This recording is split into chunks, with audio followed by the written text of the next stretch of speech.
On the 15th day, when the soldiers finally pried open the door of the sealed chamber, 4 of the 5 men inside were still standing. They had not slept in over 300 hours. They had torn the flesh from their own bones with their fingernails. And when the soldiers raised their rifles and ordered them to surrender, the men did not beg for food. They did not beg for water. They did not beg for their freedom. They begged to have the gas turned back on. "Please," one of them whispered, through a mouth that no longer had lips, "don't let us fall asleep. If we sleep, it finds us." This is the most disturbing story ever written on the internet. It has been read by over 100 million people. It has been banned from school libraries in 3 countries. It has driven at least one documented case of a young man checking himself into a psychiatric hospital, convinced, after reading it once, late at night, that he could no longer safely close his eyes. And here is the part nobody tells you. The story is a lie. There was no experiment.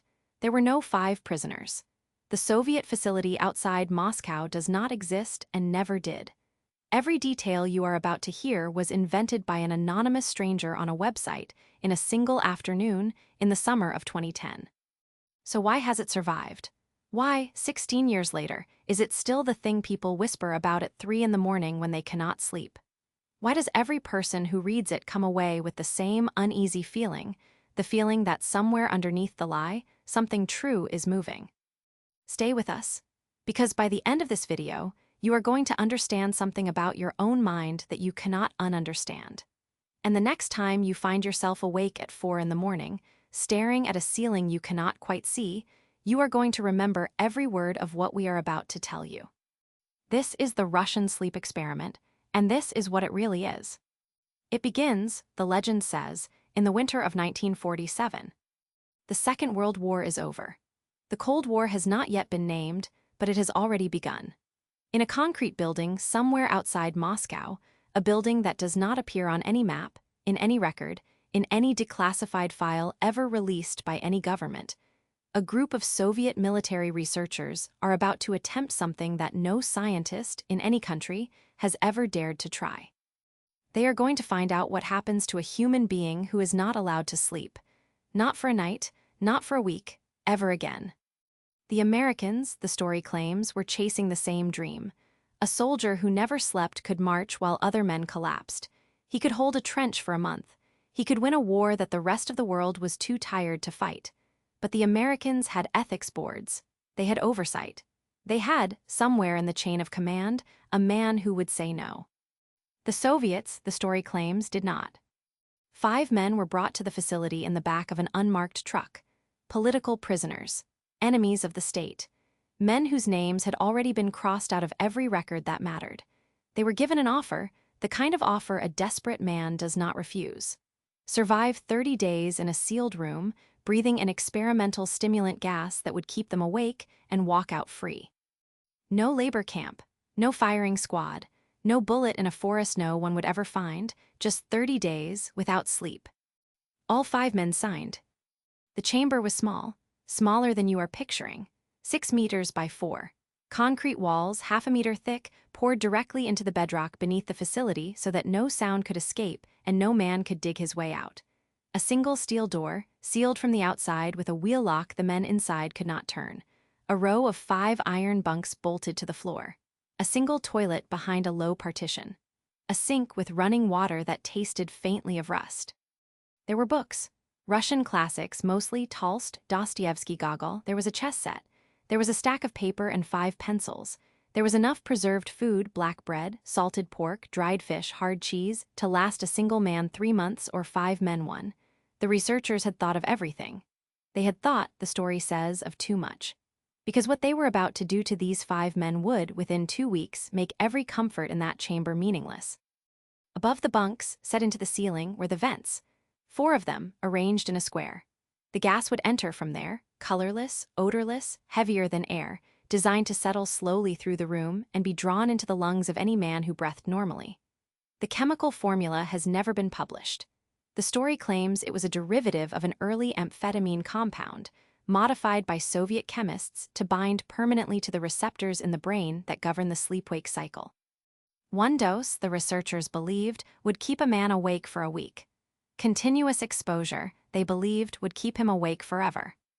They did not know, the story says, what forever would do to a human mind.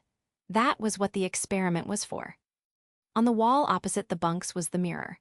One-way glass, 2 meters tall, behind which the researchers sat in a darkened observation room with notebooks and stopwatches and reels of magnetic tape spinning in the corner. The microphones were everywhere, in the ceiling, behind the mirror, hidden inside the spines of the books, sewn into the mattresses. Whatever the men inside that chamber said, whatever they whispered, whatever they breathed, it would be recorded, every second, for 30 days. The 5 men were brought in one by one. The youngest was 23, a former university student arrested for distributing anti-Stalin pamphlets. The oldest was 54, a former officer accused of plotting against the regime. Between them were 3 others, a factory worker, a poet, and a man whose file simply read enemy. They were given clean clothes. They were given a hot meal. They were told, one final time, that if they survived 30 days, they would walk out of the facility free men. None of them, the story says, asked what would happen if they did not survive. Perhaps they already knew. The door was sealed at 6 o'clock in the evening on the first day of February, 1947. The wheel lock was turned. The bolts slid home. The lead researcher walked to the control panel mounted on the wall outside the chamber. He looked through the one-way mirror at the 5 men inside, who were still standing, still alert, still looking around the room with the cautious curiosity of prisoners who do not yet understand what has happened to them. He turned the valve. The gas began to flow. For the first hour, nothing happened. The men sat on their bunks. They examined the books.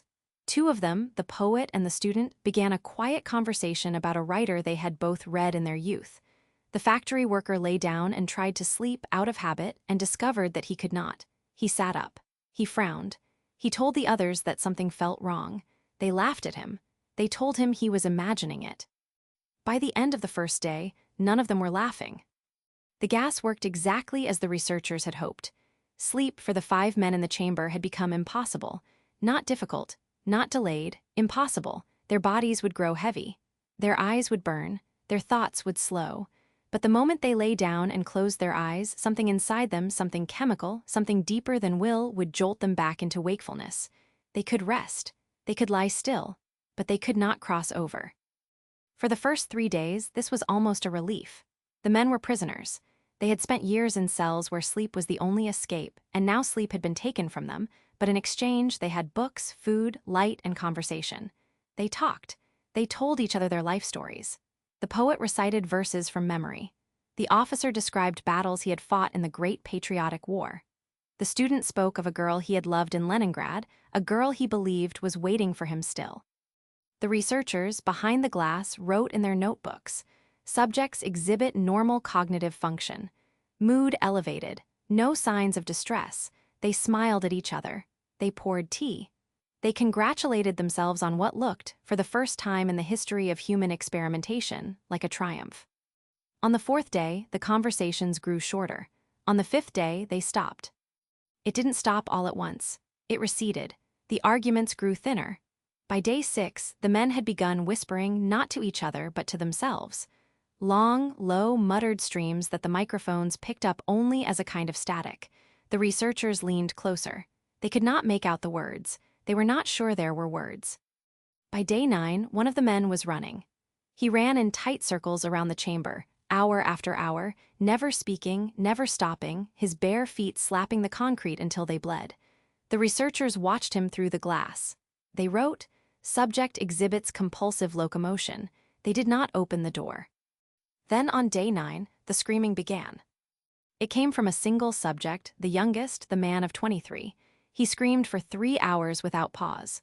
The researchers said later that what disturbed them was not the volume. It was the fact that, as he screamed, his vocal cords tore and the sound thinned into a wet, ragged hiss, and still he kept screaming. When he finally stopped, it was not because he had calmed. It was because his throat had given out. The other 4 men did not react. They did not look at him. They did not move. On day 12, the microphones picked up something the researchers could not explain. The 4 remaining subjects, sitting on the floor in the corners of the room, had begun to whisper to each other again. But they were not facing each other. They were facing the walls. And the whispers, when the recordings were slowed down decades later by people who claimed to have heard them, were not in Russian. They were not in any language at all. The researchers, the story says, made a decision. They could not abort the experiment. The gas was working. The subjects were awake. Whatever was happening to their minds was, in the dry language of the lab notebooks, outside the scope of inquiry. The protocol called for 30 days. They would give it 30 days. On day 14, the intercom in the chamber crackled. A researcher leaned into the microphone and asked the only question that mattered. "Do you wish to be released?" For a long time, there was no answer. Then one of the subjects, the oldest, the man in his 50s, turned slowly toward the one-way mirror. He stared at his own reflection. And he said, in a voice that the researchers described as flat and almost bored, "We no longer wish to be freed." On day 15, the experiment ended. It did not end because the 30 days were up. It ended because the gas stopped flowing. The supply line, somewhere deep in the bowels of the facility, had failed. Within minutes, the subjects would begin to feel sleep clawing at the edges of their vision. The researchers, watching through the glass, saw the men's heads lift in unison, as if they had all heard the same sound. The lead researcher gave the order. Soldiers were called. The chamber was to be opened, the subjects extracted, and the experiment formally concluded. When the door swung inward, the smell came out first.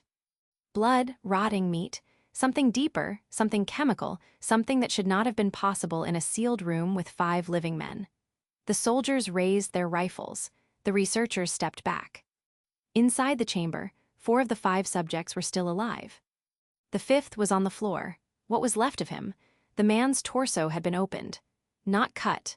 Torn. Organs were missing. Some had been eaten.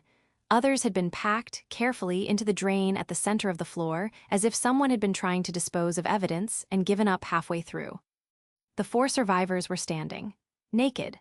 Skeletal. Their skin hung off them in sheets. Strips of flesh were missing from their thighs, their forearms, their chests. Wounds the researchers later realized were self-inflicted, dug out with fingernails and teeth. They were smiling. When the soldiers tried to remove them from the chamber, the 4 survivors fought. Not to escape. To stay. They clawed at the walls. They bit the soldiers. They begged, and this is the line that haunts the legend, they begged to have the gas turned back on.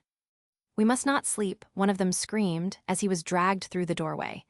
"If we sleep, we die. Don't you understand? We are awake now." A field surgeon was called. The plan was to sedate the survivors and transport them for examination. The first injection was prepared, a heavy dose, enough to put a healthy man under for hours. The moment the needle entered the first subject's arm, his heart stopped. The surgeon tried again with the second. The same result. The third was injected, and as the sedative entered his bloodstream, he looked up at the ceiling and he laughed, and then he died, still laughing.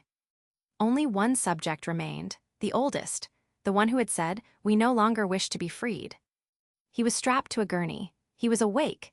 He watched the surgeon prepare the next dose, and as the needle approached his arm, he spoke one final time. The researchers, the soldiers, the surgeon, every man in the room heard it. He said, "I am the endless night. I am what hides in the spaces between your thoughts. I have always been here. You woke me." Then he closed his eyes, and he too was dead. That is the story. It has been read aloud in dorm rooms, whispered at summer camps, narrated on 1,000 channels. It has spawned movies, comic books, a feature film. It has been translated into 40 languages. Polls of horror readers consistently rank it the single most disturbing piece of internet fiction ever written. And that is exactly what it is, fiction. The Russian sleep experiment was first posted to the website Creepypasta Wiki in the summer of 2010 by an anonymous user. There is no facility outside Moscow. There are no recordings. There were no 5 prisoners, no sealed chamber, no Soviet stimulant gas. The Cold War saw real human experimentation. The United States dosed its own soldiers with LSD. The Soviets did test sleep deprivation on volunteers, and the records of those programs are genuinely chilling. But none of them looked anything like this. So why does the story refuse to die? Because it taps something older than the Cold War, older than experiments, older than science. The fear of what happens if you stay awake too long is one of the oldest fears human beings have. Every culture has a version of it. The thing that watches when you cannot close your eyes. The voice that begins speaking on the third sleepless night. The certainty, somewhere around hour 70, that you are no longer alone in the room.